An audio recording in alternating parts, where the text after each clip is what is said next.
మా ప్రభువైన యేసుక్రీస్తు నామమున అందరికీ శుభవందనాలండి. ఈరోజు దేవుని వాగ్దానము కీర్తన గ్రంథం 121వ అధ్యాయము 5వ వచనము. యెహోవా నిన్ను కాపాడువాడు, నీ కుడి పక్కన యెహోవా నీకు నీడగా ఉండును అనే వాగ్దానం ఇచ్చాడు. పరిశుద్ధాత్ముడు అర్ధరాత్రి లేచి ప్రార్థన చేసి యేసుతో చెల్లించి మరలా ప్రార్థన చేసి దేవుడు నిన్నప్పుడు దేవుడి వాగ్దానం చేయించి వెంటనే స్టేటస్ పెట్టిన చూడండి. అక్కడ మనం నిన్నదినం కూడా మనం ఉదయకాల సాయంత్రకాలం అర్ధరాత్రి ప్రార్థన చేస్తున్నాం, స్తుతియాగం చేస్తున్నాం.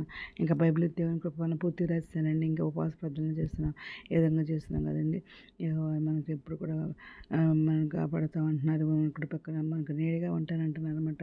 దీనికి రిఫరెన్స్లు చూసుకుంటే 21వ అధ్యాయంలో 121వ అధ్యాయంలోనే 6 నుండి 8 వచనాలు చూస్తే పగలంటి దెబ్బ నీ తగలనివని అంటున్నారు, రాత్రి వెండి దెబ్బల్లో నేను నీ తగలనివను అంటున్నారు. ఏ అపాయం రాకుండా యెహోవా నిన్ను కాపాడును అంటున్నారు. ఆయన నీ ప్రాణం కాపాడును అంటున్నారు. ఇది మనకు నిరంతరము రాకపోవాల యెహోవా నేను కాపాడని చెప్పేసి దేవుడు మాట్లాడుతున్నారండి. ఇంకా మరి యెషయా గ్రంథము 27వ అధ్యాయము 3వ వచనంలో దేవుడు ఏమంటున్నారంటే, యెహోవాను నేను దాన్ని కాపు చేయుచున్నాను, ప్రతి నిమిషమున నేను దానికి నీరు కట్టుచున్నాను, ఎవడను దాని మీదకి రాకుండానట్లు దివారాత్రము దాన్ని కాపాడుచున్నాను అని చెప్పేసి దేవుడు మాట్లాడుతున్నారండి.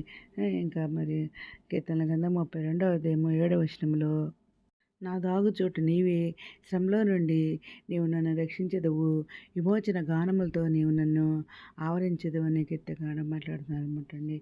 ఇంకా మరి కీర్తన గ్రంథం 27వ అధ్యాయము 1వ వచనంలో, యెహోవా నాకు వెలుగును రక్షణయునై ఉన్నాడు, నేను ఎవరికి భయపడుదును, యెహోవా నా ప్రాణదుర్గము, ఎవరికి వెరుతును అంటున్నారు అనమాట కీర్తనగాడు. ఇంకా కీర్తన గ్రంథం 127వ అధ్యాయము 1వ వచనంలో, యెహోవా ఇల్లు కట్టించిన యెడల దాన్ని కట్టువారి ప్రయాసము వ్యర్థమే, యెహోవా పట్టణమును కాపాడని యెడల దాన్ని కావలి కాయవారు మేలుకొని ఉండట వ్యర్థమే అని చెప్పేసి కూడా మాట్లాడుతున్నారు అనమాట దేవుడు. ఈ విధంగా ఇవన్నీ కూడా దీనికి రిఫరెన్స్ అనమాట అండి. యెహోవా నేను కుడి పక్కన ఉంటానని, నిన్ను కాపాడవాడు ఆయనే అని చెప్పేసి, యెహోవా వల్లే మనకు సహాయం కలుగుద్దని, ఆయనే భూమి ఆకాశం సృజించిన వాడని, ఆయన మన పాదం తొట్టులు నీడని, మనం కాపాడుకొని కూడా నిద్రపడని, ఇశ్రాయేలుని కాపాడుకొని కూడా నిద్రపడని దేవుడు చెప్తున్నాడండి. మనతో మన రాకపోలో తోడుగా ఉంటా అంటున్నారు, మనకి ఏ భయం అంటున్నారు, మన ప్రాణాన్ని కాపాడుతాను అంటున్నారు. ఏ భయం రాకుండా నిద్ర రాకపోకలు కూడా మీ తోడుగానే ఉంటాను నేను అని వాగ్దానం ఇస్తారు. నీ పిల్లలు చూస్తాను అంటున్నారు, ఇశ్రాయేలు మీద సమాధానంగా ఉంటుందని అంటున్నారు. ఇంకా మనం ఇక్కడ దేవుని బైబిల్ చుట్టూ ఆయన దూత కావాలని రక్షిస్తుంది అని చెప్పేసి అంటున్నారు. ఆయన బైబిల్ కలిగి ఆయన త్రోవలో ఏంది నడుచుకునేవారు ధన్యులు అంటున్నారు. నిజంగా నీవు నీ చేతులు కష్టాలు అనుభవించదు అన్నారు. నీవు ధన్యుడు, నీకు మేలు కలుగుద్ది అన్నారు. నీలో విటమైన భార్య ఫలించి ద్రాక్ష వలె ఉండను అన్నారు. నీ భోజనం బల చుట్టూ నీ పిల్లలు వలె మొక్కలు వలె ఉంటారు అంటున్నారు. ఆయన బైబిల్ గల వారి ఇలాగ ఆస్వాదించబడతారని చెప్పేసి అంటున్నారు అన్నమాట. ఇంకా ఇక్కడ దేవుడు యెహోవా యందు మరి యెహోవా మన సంరక్షకుడు, యెహోవా మరి మన కుడివైపున నీడగా ఉంటారు. ఇది దేవుని యొక్క మరి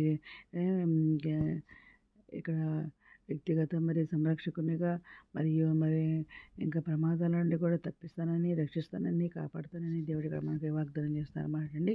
ఈ విధంగా ఈ వాగ్దానం అందరూ జీవితంలో నెరవేరాలని కోరుకుంటూ ఎంత మంచి వాగ్దానం దేని కృతజ్ఞతలు చెల్లించుకుంటూ ఈరోజు మనం ప్రార్థన చేసుకుందాం. మహోన్నతుల సరస్వతి మందిరాకరమైన స్థుతిస్తున్నాతండి. ఏదైతే ప్రపంచం పితకబెట్టిన పేరు జ్ఞానం చేసుకోండి, పితకబెట్టి ఆశలు తెచ్చండి, అక్క తెచ్చిన కోరికలు తెచ్చండి, చిన్న బిడ్డలకు మంచి జరిగిపోయింది, శైలి తిరగండి, నిరుద్యోగులు ఉద్యోగాలు తెచ్చండి, ఆదిపిస్తున్నారు ఆర్థిక సాయం తెచ్చండి, అందరికీ స్వస్థపరచండి, వేదనతో ఓదార్చండి, కుంగిన వారు లేతున్నాయి, రక్షణ దయచండి, యవనస్తులు బలపరచండి, మీ రాని విషయాన్ని మీ అందరూ చదువుకుంటే కూర్చోపని అతను బాగా దయచేయమని మా ప్రభు పీరుషుడిని తీసుకొస్తే ప్రస్తుతమైన నావున అడిగి పెట్టుకుని ప్రార్థిస్తాం తండ్రి. ఆమె మీ అందిన ప్రార్థనలో మా కుటుంబం గురించి కూడా ప్రే చేయమని మనం చేసుకుంటున్నాను. ప్రభు సేవలు మీ సహోదరి. God bless you.